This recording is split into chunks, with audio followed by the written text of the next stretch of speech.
लीजिए सुनिए आचार्य चतुर्सेन शास्त्री के लिखे उपन्यास बगुला के पंख का भाग 19 मेरी यानी समीर गोस्वामी की आवाज में। कनॉट प्लेस पहुंचकर पहले एक चक्कर उन्होंने बाजार का लगाया। बड़ी देर तक दोनों चुपचाप गुमसुम सजी धजी दुकानों की बहार देखते रहे। फिर नवाब ने कहा, एक बात पूछूं? पूछो। मैं अब तुम्हें तुम कहकर पुकारूं तो नाराज तो न होगे? इससे क्या होगा? दोस्ती पर पक्की मुहर लग जाएगी। जुगनू हंस पड़ा। उसने कहा, बड़े मजेदार आदमी हो। अब तुम्हारी दोस्ती तो मैं छोड़ सकता नहीं। शुक्रिया। अब दोस्ती में भी शुक्रिया? गलती हुई। हाँ ये तो कहो, अंग्रेजी समझ लेते हो? क्यों, क्या बात है? दोस्त, प्लाजा में एक बढ़िया सी अंग्रेजी पिक्चर आई है। मैं तो खाक धूल कुछ समझ पाता नहीं, पर अंग्रेजी पिक्चर देखने का मुझे बेहद शौक है। कोई मशहूर पिक्चर में चूकता नहीं। चलकर वो पिक्चर देखी जाए, वक्त हो रहा है। कौन सी पिक्चर? Helen of try. जैसी मर्जी, चलो। अब तो मैं तुम्हारी दुम से बंधा हूं। जुगनू ने हंसकर कहा, इससे मेरी दुम की रौनक कितनी बढ़ गई है, ये भी तो देखो। नवाब ने ठहाका भरा। दोनों दोस्तों ने लगभग मौन होकर ही पिक्चर देखी। विफल प्रेम का वो प्रभावशाली चित्र जुगनू के रक्त पर छा गया। आज जैसा उसका मन हो रहा था, वो बातचीत की स्थिति में ही न था। बीच बीच में एक आध बात होती और दोनों दोस्त ध्यान से पिक्चर देखते। पिक्चर की समाप्ति पर बाहर आकर जुगनू ने कहा, अब इधर आओ। वो एक बैंगर रेस्टोरेंट की ओर बढ़ा। जुगनू ने बाधा देकर कहा, यार बहुत खर्च कर रहे हो, ये ठीक नहीं है। चले आओ दोस्त, भूख के मारे पेट में चूहे लौट रहे हैं। जुगनू भी वास्तव में भूखा था। सुबह से उसने कुछ खाया न था। दोनों ने डटकर नाश्ता किया और टहलते हुए जंतर मंतर में घुसकर लॉन पर जा बैठे।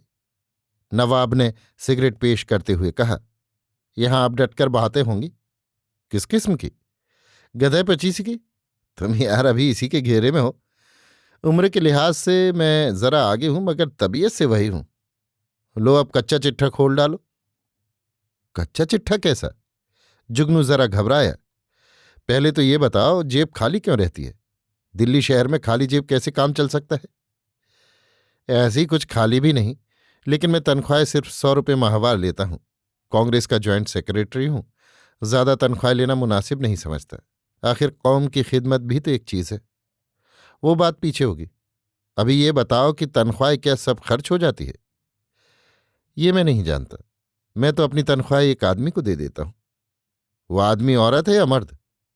औरत। बड़े प्यारे मासूम बच्चे हो दोस्त। वो औरत जवान और खूबसूरत भी है ना? है। जुगनू के मुंह से एक ठंडी सांस भी निकल गई। और तुम उसे प्यार करते हो? कहो हाँ। ये सब बातें क्यों पूछ रहे हो?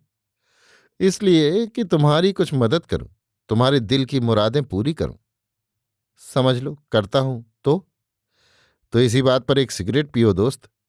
नवाब ने तपाक से सिगरेट उसके सामने बढ़ाई, एक अपने होठों में लगाई, फिर कहा, उस औरत का खाविंद है? और वो औरत भी तुम्हें चाहती है? चाहती है। मिलना कैसे और कब होता है? मैं उसी के घर में रहता हूं। हर वक्त चाहे जब मिलना हो जाता है। तो मोहब्बत का कुछ मजा भी चखा? आज रेल की पटरी के नीचे लेटकर जान देने के इरादे से निकला था। बस इसी में सब समझ लो। क्या मतलब? जब वो चाहती है तो क्या उसका खाविंद हारे जाता है? उसे कुछ भी मालूम नहीं। तुम्हारे साथ उसका सलूक कैसा है? उसी की बदौलत दिल्ली में रह रहा हूं। मेरा तो न कहीं पैर रखने का ठौर था, न खाने को एक धेला।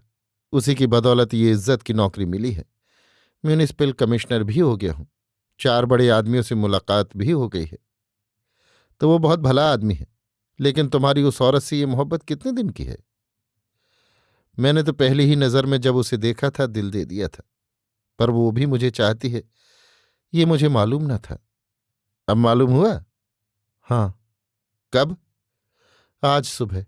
और आज ही उसे भी मेरी मोहब्बत का राज मालूम हुआ। आज मैंने उसे सब कुछ कह दिया। सुनकर बिगड़ी नहीं? पागल की भांति लड़खड़ाती हुई भाग गई और कमरा बंद करके पड़ रही। मैं यहां भाग आया तो अभी बोहनी ही हुई है। कोई हर्ज नहीं। अच्छा ये कहो, उसका चाल चलन कैसा है? निहायत पाकीज़ा। मुझे ऐसा मालूम होता है कि मैं उसे गंदगी में घसीट रहा हूं। मैं जान गया हूं कि उसका मन मुझ पर है, पर वो अपने को बहुत रोकती रही। आज मैं खुला तो वो भी खुल गई। कुछ कहा उसने? बस जब मैंने अपनी मोहब्बत का इजहार किया तो वो रोती हुई मेरे ऊपर गिर गई, और जब मैंने शैतान की सवारी की तो जबरदस्ती छुड़ाकर भाग गई। अब नहीं जानता क्या होगा। दोस्त, कभी शिकार खेला है? नहीं। मछली बंसी में फांसी है? हाँ। कांटे में फंसकर कितनी छटपटाती है, लेकिन बाद में सब खत्म। अब चखो दिल भर के। मेरा तो कलेजा कांप रहा है, मुंह दिखाने की हिम्मत नहीं होती।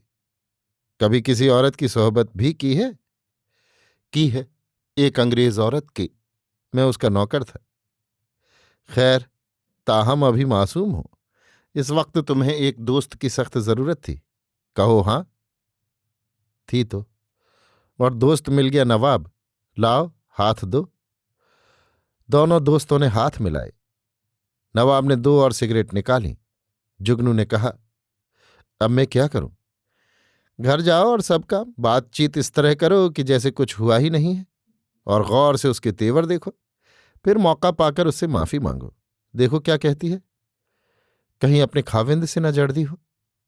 ऐसा होता तो वो भाग न जाती, शेरनी की तरह तुम पर टूट पड़ती और खड़े खड़े निकाल कर दम लेती। रात हो गई थी, ठंड बढ़ रही थी। नवाब उठ खड़ा हुआ। उसने कहा, अब चला जाए, जरा अपना धंधा भी देखो। बाकी और मर्जों का इलाज धीरे धीरे होगा। घबराना मत दोस्त। नवाब ने जुगनू के कंधे पर हाथ धरकर कहा। दोनों दोस्त चल दिए। अभी आप सुन रहे थे आचार्य चतुर्सेन शास्त्री के लिखे उपन्यास बगुला के पंख का भाग 19, मेरी यानी समीर गोस्वामी की आवाज में।